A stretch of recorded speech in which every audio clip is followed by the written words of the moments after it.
Ladies and gentlemen, it's my honor to introduce a person of remarkable distinction and diplomatic excellence, Secretary of State Antony Blinken.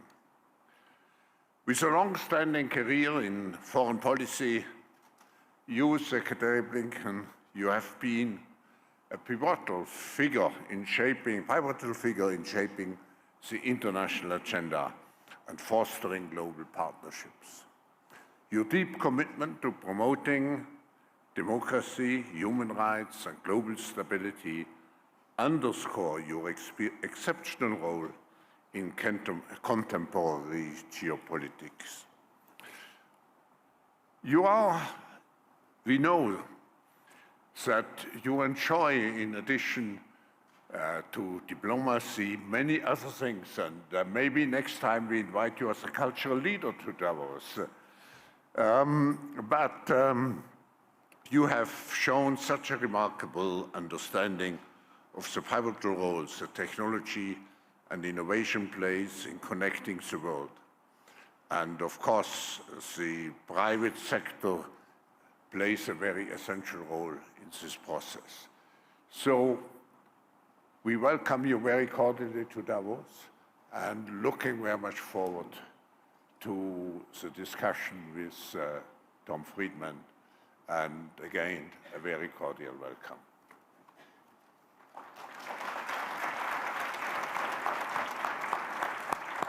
Klaus, thank you. And Mr. Secretary, it's great to be with you here this morning.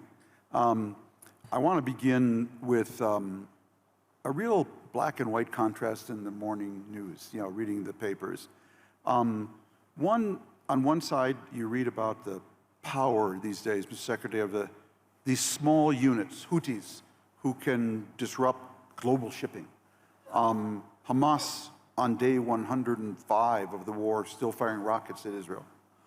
And on the other hand, I know that the diplomacy is going forward in the Middle East. We had the Saudi foreign minister saying publicly yesterday here in Davos that Saudi Arabia remains committed to a normalization with Israel under the right terms and opportunities for a Palestinian state. Talk to me about the tension between those two trends now unfolding. Well, Tom, first of all, it's wonderful to be with you, to be with everyone here today. And Klaus, thank you for your incredibly warm and generous words. Look, on one level, Tom, what we're seeing and what you've seen and written about for a long time is the evolution of something that's been in the works for quite a while, which is with the advent and the democratization of technology, information technology, you have super-empowered groups, super-empowered entities that can make an extraordinary amount of trouble for nation states and others. And we're seeing that. But I think we're also seeing something else. And if you look hard enough, you can really see it. And it's a different equation that answers the profound needs of virtually everyone in the region, starting with Israel and starting with its age-old quest for genuine security. And it's this. You now have something you didn't have before, and that is Arab countries and Muslim countries, even beyond the region, that are prepared to have a relationship with Israel in terms of its integration, its normalization, its security, that they were never prepared to have before, and to do things, to give the necessary assurances, to make the necessary commitments and guarantees, so that Israel is not only integrated, but it can feel secure. But you also have an absolute conviction by those countries, one that we share, that this has to include a pathway to a Palestinian state, because you're not going to get the genuine integration you need, you're not going to get the genuine security you need absent that. And of course, to that end as well, a stronger, reformed Palestinian Authority that can more effectively deliver for its own people has to be part of the equation.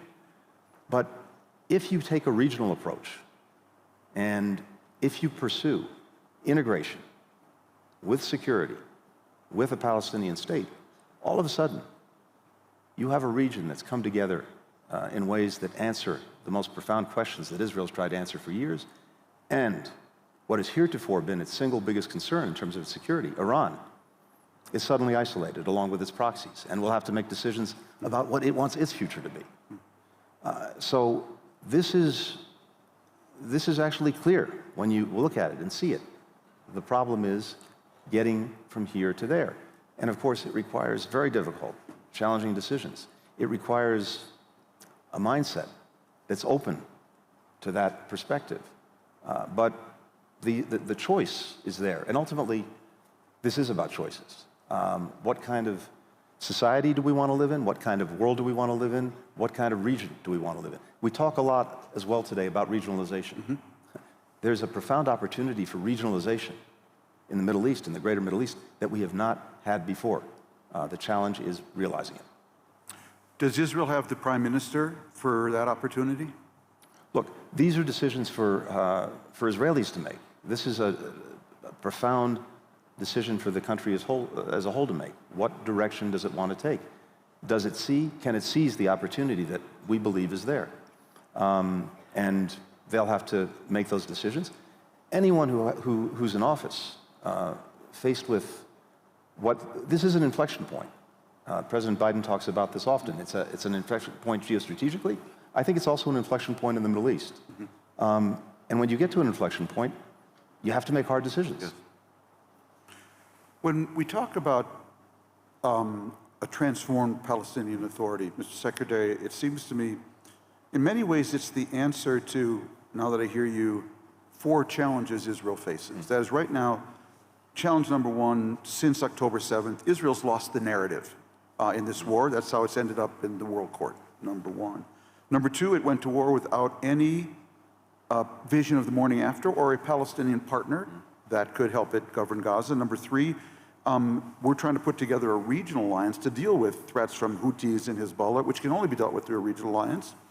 And that requires a Palestinian component. So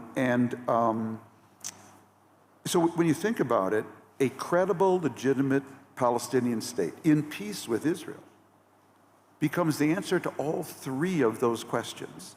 You've just said, that's a challenge this prime minister will have to rise to. Do we have the Palestinian leadership for that? And when we talk about a transformed Palestinian Authority, what do we mean? What are we looking for? So, again, we don't purport to make these decisions for others. There have to be ways, means, vehicles for Palestinians to make these decisions. But I think what we're talking about is 2 things. You're talking about a government, and a structure of governance that maximizes the ability of the authority to actually deliver what the Palestinian people want and need. But it also has to be able to operate in what you might call a permissive environment. In other words, with the support of, with the help of Israel, not with its active opposition. Because even the most effective authority is going to have a lot of trouble if it's got the active opposition of yes. any Israeli government. But I think it's also clear from conversations that are going on now that the Palestinians are looking very hard at how they can come up with a more effective governance that can actually deliver what people want. Some of what needs to be delivered is the basic function of government services, no corruption, transparency in the way government is pursued. There are also things that people want that they can't on their own deliver absent a partnership with Israel. So that has to be part of the equation as well. When we think of the time frame for this playing out, if we can get here, Mr. Secretary, are we talking 1, 2, 3 years? Are we talking a 10-year process? How do you envisage it? As we're in the midst of what is human tragedy in so many ways in the Middle East right now, for Israelis and Palestinians alike, I have to tell you, I personally feel the fierce urgency of now. Right.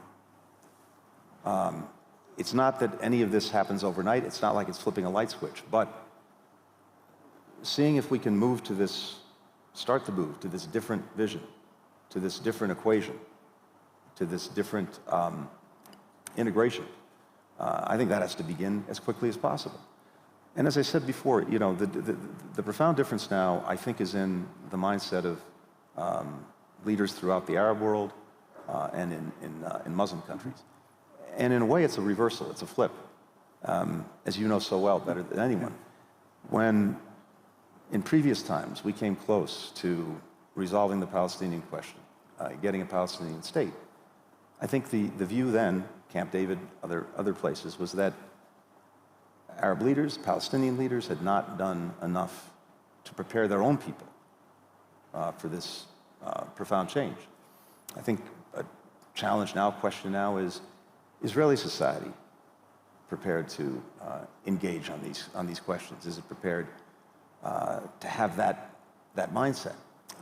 That's challenging. And it's, of course, doubly challenging when you're focused intensely on Gaza and all of the security questions that are the day in, day out life for Israelis and Palestinians alike. Is this the worst time to be Secretary of State of the United States, or just one of the top five?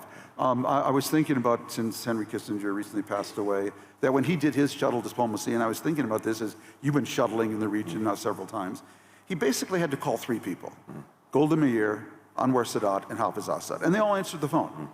You need to have the Houthis, Hezbollah, Hamas in your Rolodex, and half the people you call, the phone comes off the wall.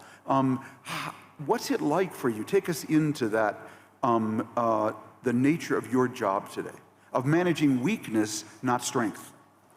So first of all, I actually think that we come at much of this from a renewed position of strength in the big picture.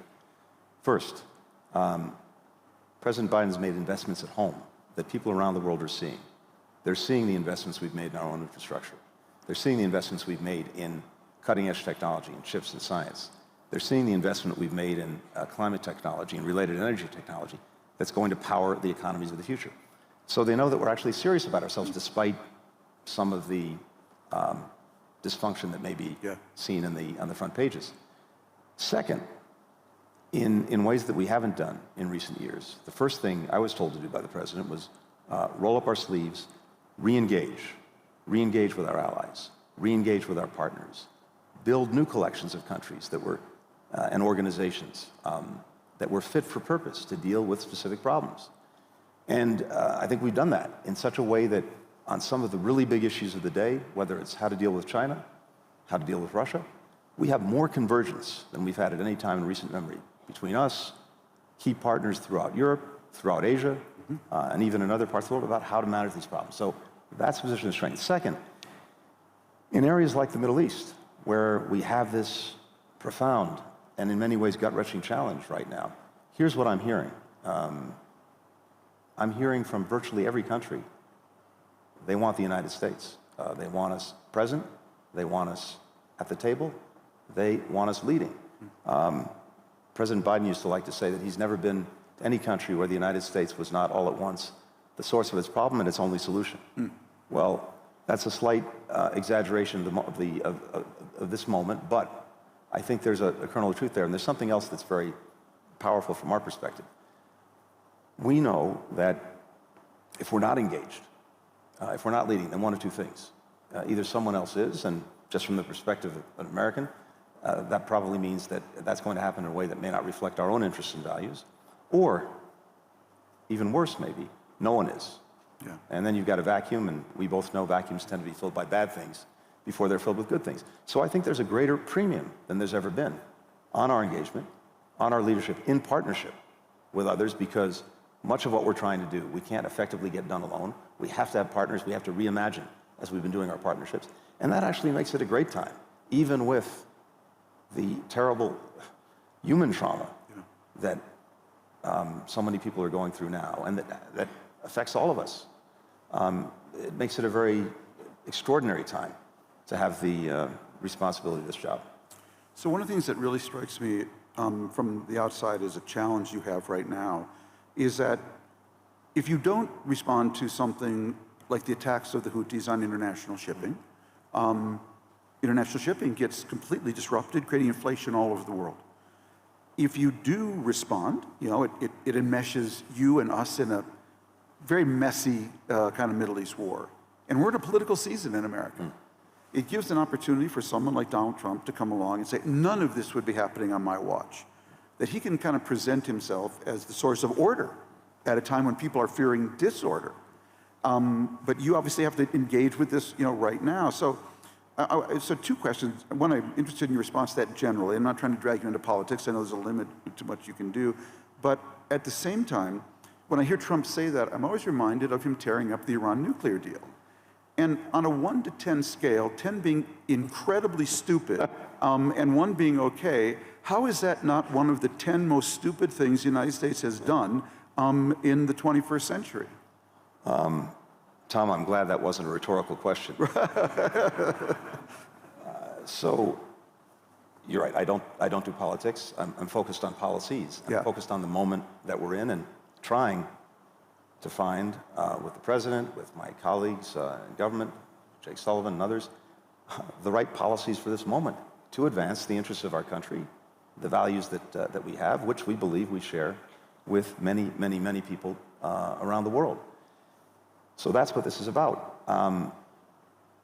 We have these discrete problems that you've identified, but they're also, as you've also identified, connected. Yeah. And this is why these larger constructs are also so important to keep in mind.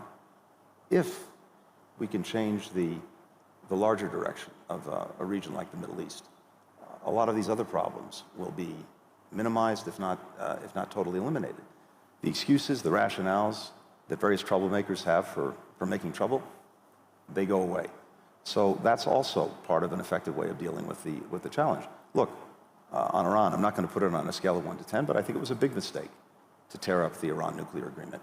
We had Iran's nuclear program in a box. Since the agreement was torn up, it's escaped from that box. And we're now at a place where we didn't want to be because we don't have the agreement. So I think that was deeply unfortunate. As you, I'm sure, felt during your conversations, and I've felt it a lot, and this will be my last question on the Middle East. One of the things you hear so often from people, given the high civilian casualties in Gaza, is, does the United States, do Jewish lives matter more than Palestinian and Muslim lives, and Palestinian Christian lives, given the incredible asymmetry in casualties? And I've been asked that. I want to give you a chance to respond to that. No, period. For me, I think for so many of us, what we're seeing every single day in Gaza is gut-wrenching. And the suffering we're seeing among innocent men, women, and children breaks my heart. The question is, what is to be done? We've made judgments about how we thought we could be most effective in trying to shape this in ways to get more humanitarian assistance to people, to get better protections and minimize civilian casualties. And at every step along the way, not only have we impressed upon Israel its responsibilities to do that, we've seen some progress in areas where, absent our engagement, I don't believe it would have happened. So there are a lot of dogs that didn't bark, but that in no way, shape, or form takes away from the tragedy that we've seen and continue to see. It's why we're at it relentlessly every single day. And all I can tell you, Tom, is just on a purely human level, it's devastating, but it reinforces the conviction and the commitment to do two things: to do everything we can in this moment using our best judgment. And of course, we could be wrong about the judgments we're making, but to try to make a difference in the day in, day out. But it also reinforces my conviction that there has to be, and there is, another way that answers Israel's most profound concerns and questions. Israelis have to live with security. They can't have a repeat of October 7th. No country would accept a repeat of October 7th. And I think, not by way of justification, but just by way of explanation, it's hard to overstate the psychological impact on the country as a whole of what happened on that day. And there are large swaths of the world, going back to one of the first things you said, where information technology, information environments have been used and abused in such a way that large numbers of people don't believe October 7th actually happened. They don't believe that Hamas slaughtered men, women, and children, that it executed parents in front of their kids, that it executed kids in front of their parents, that it burned families alive. They don't believe it. And so, of course, especially with that, everything that followed is even worse. Here's what it comes down to, in my judgment. I think the biggest poison that we face around the world, internally in our societies and externally in our relations with others, is dehumanization. The inability to see the humanity in the other. And that applies in every direction. And when that happens, you get so hardened that you're willing to do and accept things that you wouldn't if the humanity of the other was front and center in your conscience. So one of our challenges is to fight that dehumanization, to find ways to diffuse it, to take that poison out. And that's also a function of leadership. We need leaders around the world who see that, understand that, and are prepared to act on that. Thank you. When I want to segue to Ukraine here a little bit, if we could, but tie them together. You know, Mr. Secretary, when people ask me what sort of happened in the last year, the way I see it is that Ukraine was trying to join the West, and Israel was trying to join the East through normalization with Saudi Arabia. Russia stopped the first, and Iran and Hamas stopped the second. Do you think that's correct, generally speaking?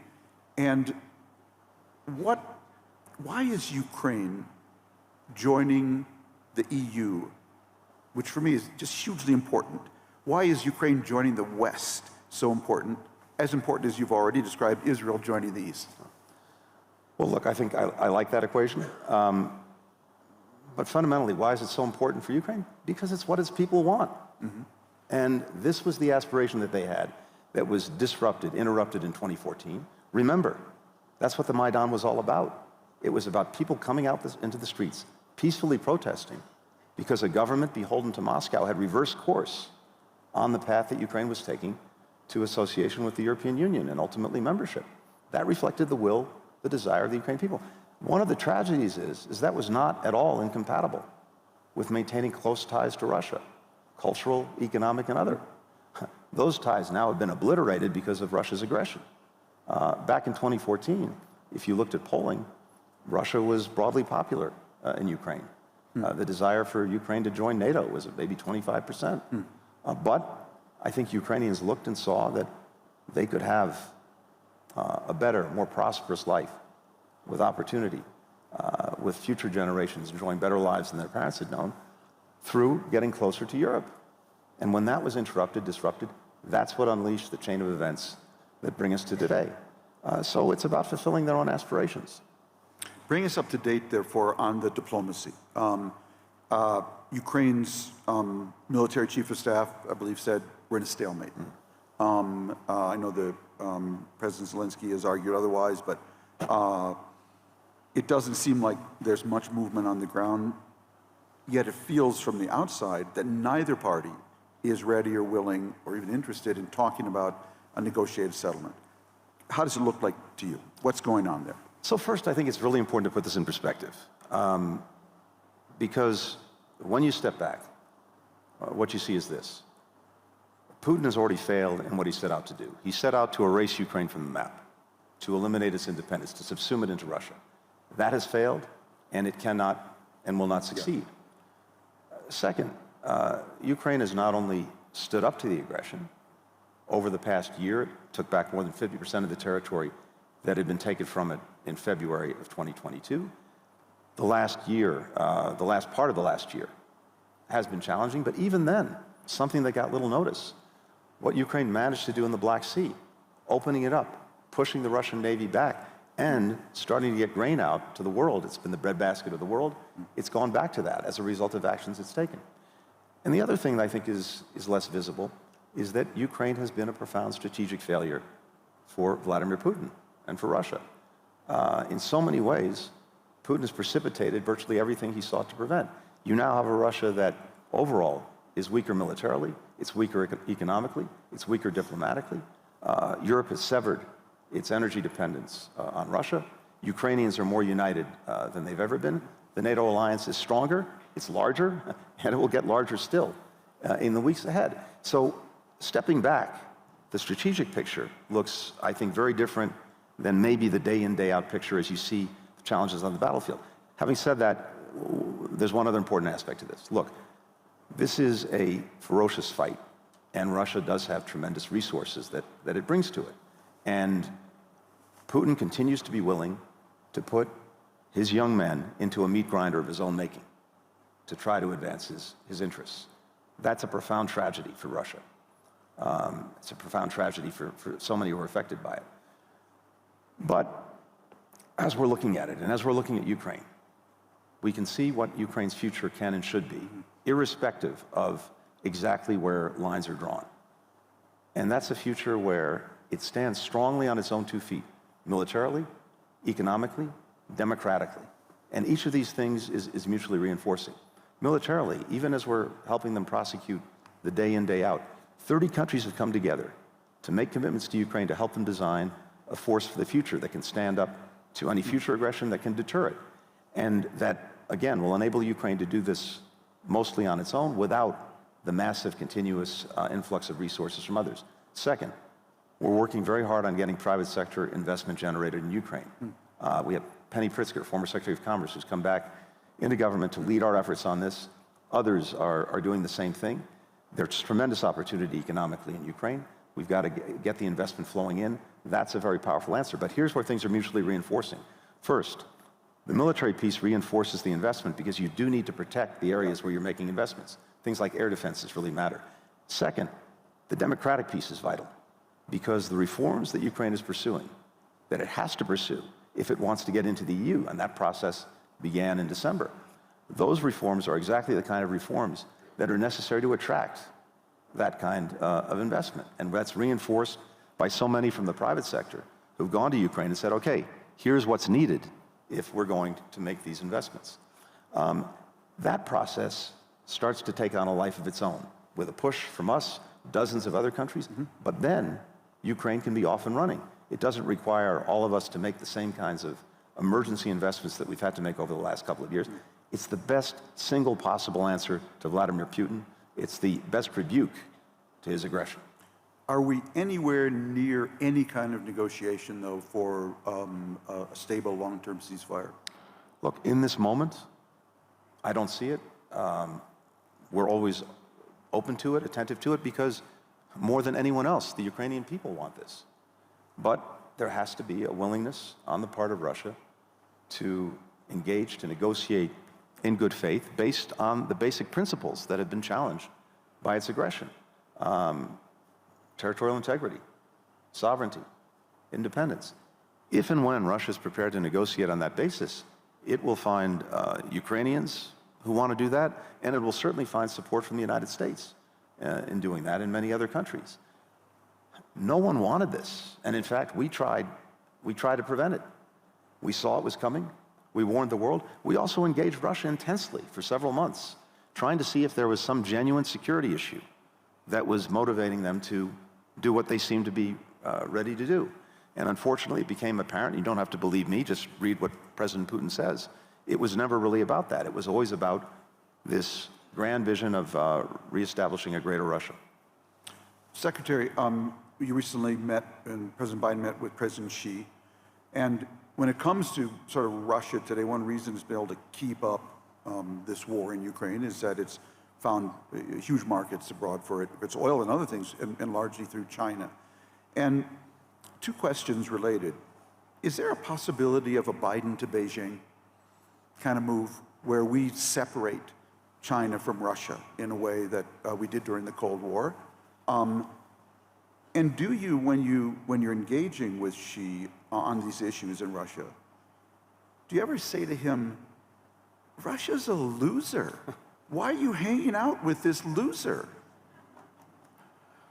Well, in diplomacy, Tom, sometimes we... It's not like journalism? It's slightly different terminology. No, and I'm not commenting specifically on what you just said. You know, occasionally you see collections of countries coming together, and it reminds you of the famous bar scene in Star Wars. Yeah. Not necessarily something you want to be part of. Yes, yeah. But let me say this. First, for us, as for so many countries, the relationship with China is among the most complex and the most consequential that we have. And as I was saying earlier, we're now in a position where we're approaching that relationship from a position of much greater strength than we were in the past. Yeah. Because we've made investments at home, because we've re-energized and in many ways reimagined our alliances and partnerships abroad. And the convergence that we have with other countries on how to approach the complexities of dealing with China is much greater than it was. And that's a tremendous source of strength. We see that playing out every single day. We thought it was very important, first and foremost, to stabilize a relationship so that at the very least, the competition that we're in doesn't veer into conflict. That's not in our interest. It's not in anyone's interest. And thanks to President Biden's leadership, we've done just that. I took a trip to Beijing this past summer. Then many of my colleagues in government followed, Secretary Yellen, Secretary Raimondo, John Kerry. But ultimately, it culminated in the meeting that President Biden and President Xi had in San Francisco. There's no substitute for leader-to-leader engagement, especially when you're dealing with China. And I know you'll see more of that in the year ahead. But not only for purposes of stabilizing the relationship, but to do two other things. To make sure that we're dealing very directly, very clearly with our differences so that there's no misunderstanding about where we're coming from. Second, to see if, despite these differences, despite the intense competition, there aren't also places where it's in our mutual interest to cooperate more. And that's also exactly what we did. We restored military-to-military communications, absolutely vital for making sure that we don't veer unintentionally into conflict. And then we did something that actually addresses arguably one of the most important needs, maybe one of the most urgent needs of the American people. And I'm not sure it got the attention that it should have. The single #1 killer of Americans age 18 to 49, and really let this sink in, the #1 killer of Americans 18 to 49 is fentanyl, synthetic opioid. Not car accidents, not guns, not cancer, synthetic opioid, fentanyl. Now, the way that's evolved, as you know, over the years, is that instead of China exporting fentanyl itself, which it stopped doing, its companies were exporting the chemical ingredients, the precursors, that were then synthesized into fentanyl, typically in Mexico, came into the United States, and did terrible damage to our people. A year ago, this fentanyl that we seized, not the totality of what's out there, that we seized, was enough to kill every single American citizen. So this is a monumental problem. As a result of this engagement, we got an agreement with China that it would take a different approach to the synthetic opioid question, and it agreed to put out new rules for its companies, but then, much more important, to actually crack down on companies that were engaged in this illicit practice of diverting the chemical precursors into fentanyl. And we've seen it take action against dozens and dozens of companies. Now, that has to be sustained. You want to make sure that a company that goes out of business under one name doesn't go back into business under another, all that. But we've seen genuine, positive, affirmative action by China on a question of arguably the greatest import to the health of Americans. So that's why making sure that as we're engaged with China, we're engaged on all aspects of the relationship. Yes, the competition. Yes, contesting when they're doing something or planning something that we can't accept, but also cooperation where it's clearly in our interest. Secretary, I consider myself a raging Indiophile. And one reason is that India always struck me as a miracle. 1.4 billion people speaking over 100 languages, having free and fair elections, generation after generation. If India were like Syria today, I mean, the whole world would be different. And President Modi, I think, has been impressive in his achievements in building infrastructure, and India's economy is really taken off, I think, to a whole new degree. But I do worry about the kind of runaway Hindu nationalism sometime, draining India of its this incredible example of pluralism. How do you see it? So I think we see two things. First of all, we see an extraordinary success story, and we see the remarkable achievements that Prime Minister Modi has achieved, moved forward under his watch that have materially benefited and materially positively affected so many Indian lives. We also see a relationship between our countries that is in a new place, at a new level. And that's been, I think, the very deliberate effort of both Prime Minister and President Biden, who believes in this deeply. At the same time, a constant, regular part of our conversation is the conversation about democracy, about rights. President took office wanting to make sure that we put back into our foreign policy these fundamental concerns about democracy, about human rights. And we've done that. We do it in different ways, in different places.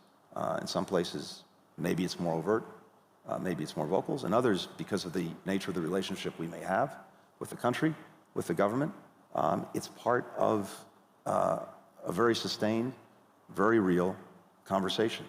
And a conversation that we, of course, hope produces positive change. That's the case with India.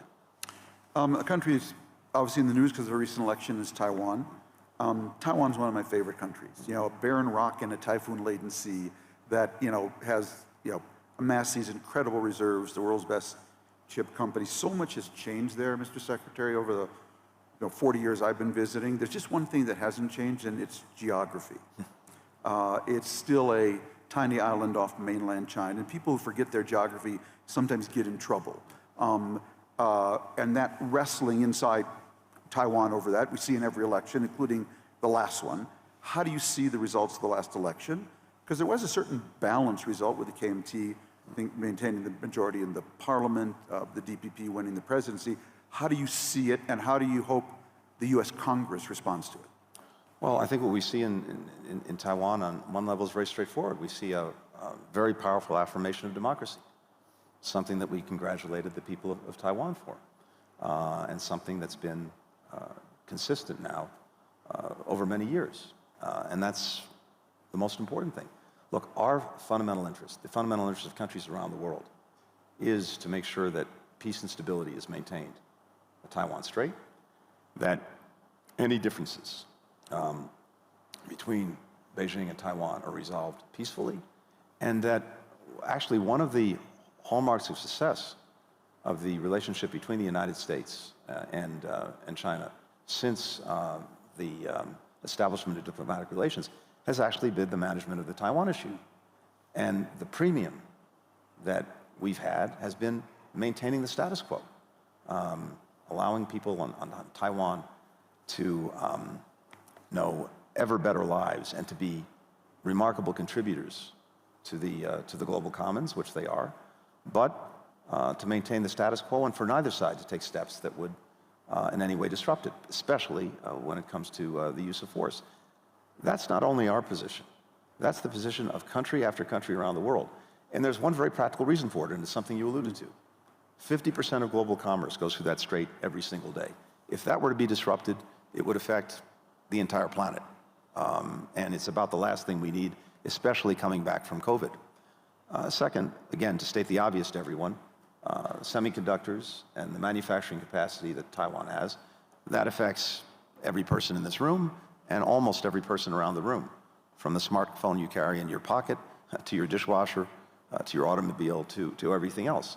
So small as it is, by its geography and by its extraordinary ingenuity, Taiwan plays an outsized role in the world. That's why so many countries have a stake in preserving peace, in preserving stability.